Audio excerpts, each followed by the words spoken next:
Hello friends, welcome to Spoken English classes. So part of Spoken English classes we will see today how to question and how to give short answer. You know that we give a long answers, but rather than that we must know that how to give the short answers also. కొన్నిసార్లు చాలామంది అడుగుతాడు question అడిగితే దానికి short answer అంటే yes no అంటారు. Suppose say for example had your meals అన్నాను అనుకోండి, అంటే తిన్నారా అంటే ఎస్ తిన్నాను, నో తినలేదు. ఇలాంటి ఆన్సర్స్ ఎంత రూడ్గా ఉంటాయంటే చాలా ఆక్వర్డ్గా ఉంటాయి. షార్ట్ ఆన్సర్ అంటే అలా ఇవ్వకూడదు. హ్యాడ్ యువర్ మీల్స్ అంటే yes I had, no I hadn't. So are you studying, ఇంకో క్వశ్చన్ అడుగు, ఆర్ యూ స్టడింగ్ అన్నాం అనుకోండి, ఎస్ నో ఇది మళ్ళీ ఆక్వర్డ్గా ఉంటుంది. అప్పుడు కూడా ఆర్ యూ స్టడింగ్ అంటే yes I am, no I'm not. అట్లా షార్ట్ ఆన్సర్స్ పొలైట్గా ఎలా ఇవ్వాలి ఇది నేర్చుకుందాం. Before going to today's session I must share with you one of our channel follower comment. మన ఛానల్ ఫాలోవర్ ఒక ఆయన రాసిన కామెంట్ నన్ను చాలా కదిలించి వేసింది. ఏంటి అది అంటారా, చూడండి పైన ఇస్తున్నాను మీకు. సో అతను కూలీ పని చేసుకుంటాడట, కానీ ఇంగ్లీష్ నేర్చుకోవాలంటే తప్పనే ఉంది. వాట్ షుడ్ ఐ సే అని చెప్పాలనిపిస్తుంది. కూలీ పని చేసుకుని అతను ఇంగ్లీష్ నేర్చుకోవాలని ఇంట్రెస్ట్ మన ఛానల్ చూసి అతనికి క్రియేట్ అయ్యి నేర్చుకోవాలమ్మా అని రాశాడు అతను. అలా ఎంతోమంది ఉన్నారు. ఈ మధ్య నేను ఒక ఇంజనీరింగ్ కాలేజ్కి వెళ్ళాను. వెళ్ళినప్పుడు కూడా అక్కడ సెక్యూరిటీ గార్డ్ ఆయన నన్ను గుర్తుపట్టేసి, మేడం దేవికా భట్నగర్ మేడం మీ English I'm following your English classes అని చెప్పి మొదలెట్టాడు. అప్పుడు నేను అనుకున్నాను ఇతను ఫాలో అవ్వడం అనేసి. But he was not talking in Telugu. ఆయన అసలు తెలుగులోకి అస్సలు రావట్లేదు. Only he was speaking in English only. But I really felt very happy, చాలా మంచిగా అనిపించింది. ఈ speaking nice by following our channel. So that's a great motivation for me from you all. So anyway short answers ఎలా ఇవ్వాలి దీన్ని నేర్చుకుందాం ఈరోజు. మీకు మొత్తం 10 తీసుకున్నాను. క్వశ్చన్స్ ఎలా అడగాలో కూడా మీకు అర్థమైపోతుంది. సో దీనికంటే ముఖ్యంగా క్వశ్చన్స్ ఎలా ఫ్రేమ్ చేయాలనే దాని గురించి నేను ఒకటి క్లియర్గా వీడియో చేశాను. వాట్, వేర్, వెన్, విచ్, ఇవన్నీ ఈ క్వశ్చన్ ఎలా ఫ్రేమ్ చేయాలి ఇలాంటి వాటితోటి, హూమ్, ఇవన్నీ ఎలా క్వశ్చన్స్ ఫ్రేమ్ చేయాలని ఒక 2 వీడియోస్ చేశాను. ఆ 2 వీడియోస్ క్లియర్గా ఫాలో అవ్వండి. గ్రామర్ లింక్లో ఉంటుంది, ప్లేలిస్ట్లో గ్రామర్ లింక్ ఉంది కదా, అందులో ఉంటుంది. సో ముందు క్వశ్చన్ ఫ్రేమ్ చేయడం నేర్చుకోండి, దాని తర్వాత ఈ క్లాస్కి వస్తే బెటర్. ఎనీవే ఇక్కడ కూడా మీకు కొంచెం ఒకసారి రీక్యాప్ లాగా ఉంటుంది క్వశ్చన్స్ ఎలా ఫ్రేమ్ చేయాలనేది. ఓకే, క్వశ్చన్స్ ఎలా ఫ్రేమ్ చేయాలి, దానికి ఆన్సర్ షార్ట్ ఆన్సర్ ఎలా ఇవ్వాలి రూడ్గా కాకుండా. ఓకే, సో క్లాస్లోకి వెళ్ళిపోదాము. ఫస్ట్ చూడండి, are you going to college, are you going to college, నువ్వు వెళ్తున్నావా కాలేజ్కి, are you going to college అంటే మనకు ఆన్సర్ ఏమి ఇవ్వాలి, ఎస్ ఐ యామ్. వెళ్తే కనుక ఎస్ ఐ యామ్, మీరు నాతో పాటు అనండి, ఇంగ్లీష్ వస్తుంది. ఎప్పుడైనా కానీ మనము ప్రాక్టీస్ చేస్తేనే వస్తుంది. నాతో పాటు అనండి, తర్వాత కూడా ఇంట్లో కొంచెం చిన్న చిన్న మాటలు అంటూ ఉండండి. మీకు అక్క చెల్లెలు ఎవరైనా ఉంటే అమ్మ నాన్నతో ఒకటి, లేకపోతే గ్రాండ్ డాటర్, గ్రాండ్ సన్, తాత మనవరాలు ఉంటారు, వాళ్ళ మధ్యలో ఎవరైనా మాట్లాడుకోవచ్చు. సో జనరల్గా చిన్న చిన్న సెంటెన్స్ నాతో అంటూ ఉంటే మీకు అలవాటు అయ్యి మీరు ఇంట్లో కూడా మాట్లాడగలరు. ఓకేనా, సరే. So are you going to college, are you going to work, ఏదైనా పెట్టుకోండి అక్కడ sentence. Are you going to college, నువ్వు వెళ్తున్నావు కాలేజ్కి అంటే ఒకవేళ వెళ్తే కనుక ఎస్ ఐ యామ్, ఎస్ నేను వెళ్తున్నాను, ఎస్ ఐ యామ్ గోయింగ్ అని కూడా అంటారు, అది లెందీ అయిపోతుంది. Yes I am, okay, yes I am. లేకపోతే no I'm not, no I'm not.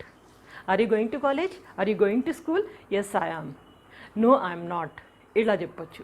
ఇక్కడ మనం are you going to college అన్నాం అనుకోండి, నో, ఎస్ అన్నాం అనుకోండి, ఏ అంత పొగరేంటి అనుకుంటారు. కాబట్టి అలా కాకుండా yes I am, no I am not. Clear కదా. నెక్స్ట్ చూడండి, can you drive a car, నువ్వు కార్ నడపగలవా, can you drive a car, yes I can. ఇక్కడ చూడండి question, are you going to college అంటే are you going to college, yes I am, no I am not అన్నాం. ఇక్కడ can you drive a car, కెన్తో మొదలవుతుంది ఇక్కడ question. Can you drive a car, కెన్తో మొదలైతే మనం ఆన్సర్ కూడా కెన్లోనే ఇవ్వచ్చు. Yes I can. చూడండి, can you drive a car, yes I can. Can you speak English, yes I can.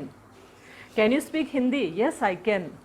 ఇది can you drive a car, yes I can. లేదనుకోండి no I can't, no I can't. Clear. Next చూడండి, is your wife working, is your wife working అంటే is వచ్చింది చూడండి. Is your wife working అంటే yes she is. ఈజ్తో మొదలైంది కాబట్టి మనం ఈజ్తోనే ఆన్సర్ ఇస్తున్నాం. ఎస్ షీ ఈజ్ అంటే ఎస్ తను వర్క్ చేస్తుంది. ఎస్ షీ ఈజ్ వర్కింగ్ అంటే మన లెందీ అయిపోతుంది. Is your wife working? Yes she is. Clear? ఒకవేళ కాదనుకోండి, no she isn't. No she isn't అనొచ్చు, నో షీ ఈజ్ నాట్. ఎట్లా అనొచ్చు, no she isn't, no she is not. ఆమె క్లియర్? నెక్స్ట్ వన్ చూడండి. Does Ravi work hard? డస్తో కూడా మనం క్వశ్చన్స్ ఫ్రేమ్ చేయవచ్చు, తెలుసు కదా. So does Ravi work hard అంటే రవి కష్టపడి పనిచేస్తాడా? Does Ravi work hard. ఇక్కడ డస్తో మొదలైంది. ఇక్కడ ఆన్సర్ కూడా చూడండి, yes he does. Yes he does అంటే అవును అతను కష్టపడి పనిచేస్తాడని చెప్పనీకి ఫుల్ సెంటెన్స్ వాడట్లేదు. ఎస్ హీ డస్, అవును అతను కష్టపడతాడు అన్నట్టుగా. ఒకవేళ కాదనుకోండి, no he doesn't. Yes he does, no he doesn't. ఆమె క్లియర్? నెక్స్ట్ చూడండి. Did he say anything? Did he say anything? Did అంటున్నాం మనం ఇక్కడ. క్వశ్చన్ ఫ్రేమింగే ఫస్ట్ బిగినింగ్ డిడ్తో అంటున్నాము.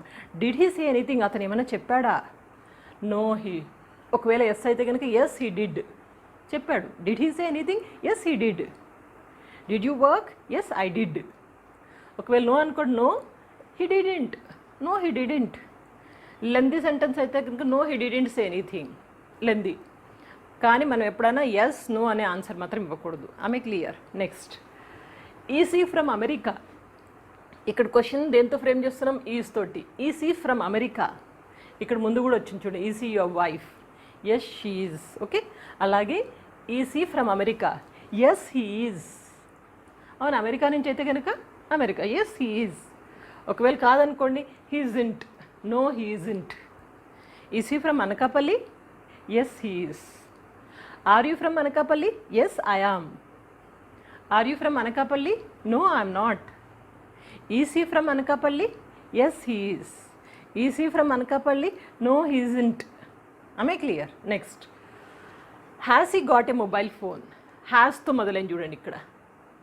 Has he got a mobile phone అంటే అతనికి మొబైల్ ఫోన్ వచ్చిందా? హ్యాస్తో మొదలైతే మనం ఆన్సర్ కూడా హ్యాజే.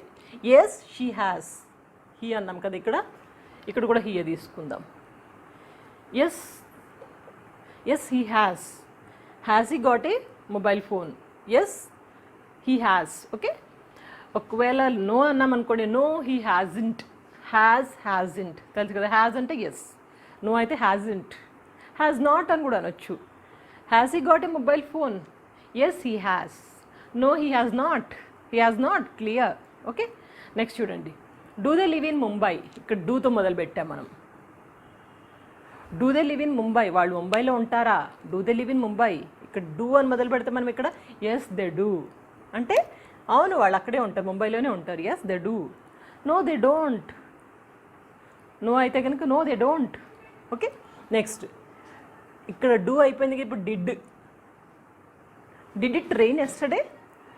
డిడ్ అనేది ఎప్పుడు వాడతాం మనం? పాస్ట్ టెన్స్కి వాడతాం. డిడ్ ఇట్ రెయిన్ ఎస్టర్డే అంటే నిన్న వర్షం పడిందా? ఈజ్ ఇట్ రెయిన్ ఎస్టర్డే అనకూడదు అప్పుడు. ఈజ్ అంటే ఇప్పుడు present. Did it rain yesterday? నిన్న వర్షం పడిందా? Yes it did. పడింది, వర్షం పడింది. డిడ్తో మొదలైతే మనం డిడ్తోనే ఆన్సర్ ఇస్తాం. Yes it did. ఒకవేళ పడలేదు అనుకోండి, నో ఇట్ డిడింట్. పడలేదు, no it didn't. Okay, last చూడండి. ఇక్కడ హ్యావ్. మనం హ్యాస్ తీసుకున్నాం ఆల్రెడీ. ఇప్పుడు హ్యావ్ అంటే డిఫరెంట్గా తీసుకొని మీకు చెప్తున్నాను క్లారిటీ కోసం. రేపు పొద్దున ఎలాంటి క్వశ్చన్స్ వచ్చినా కానీ మీరు కన్ఫ్యూజ్ అవ్వకుండా ప్రాక్టీస్ మాత్రం you must do it. Now, have you been to Shimla? నువ్వు షిమ్లాకి ఎప్పుడైనా వెళ్ళావా? Have you been to Shimla? Have you been to Delhi? Have you been to Darjeeling? A place కావాలో అది పెట్టుకోండి అక్కడ. So have you been to Shimla? Yes I have. హ్యావ్తో మొదలైతే మనం answer కూడా ఇక్కడ ఎస్ ఐ హ్యావ్. నో అన్నాం అనుకోండి, no I haven't.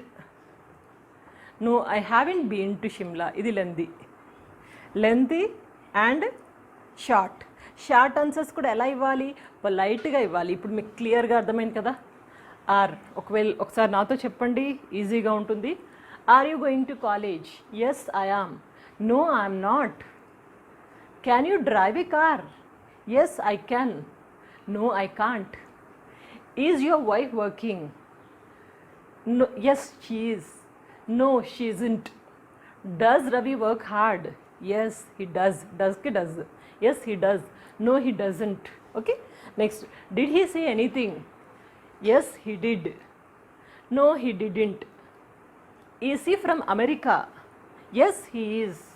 No he is not. He isn't, he is not anything. Has he got a mobile phone? హ్యాస్తో మొదలైతే మనం ఇక్కడ yes he has. No he hasn't.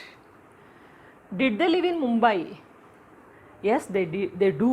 Did అనకూడదు, did అంటే past అయిపోయింది, ఉంటున్నారు కదా. Did they live in, sorry do అన్నాం కదా. Do they live in Mumbai? Yes they do. ఒకవేళ నో అయితే నో దే డోంట్. ఇక్కడ డిడ్ వచ్చింది చూడండి. Did it train yesterday? Yes it did అంటే అయిపోయింది.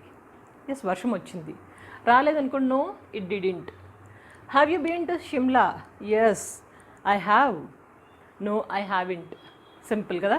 ఇక్కడ ఒక్కటి అబ్జర్వ్ చేయండి, మనం ఎప్పుడు ఆన్సర్ ఇచ్చినా కనుక ఎస్ అన్నా నో అన్నా కానీ ఆ ఎస్ నో పక్కన కామా ఉంటుంది చూడండి. కామా కంపల్సరీగా పెట్టాలి.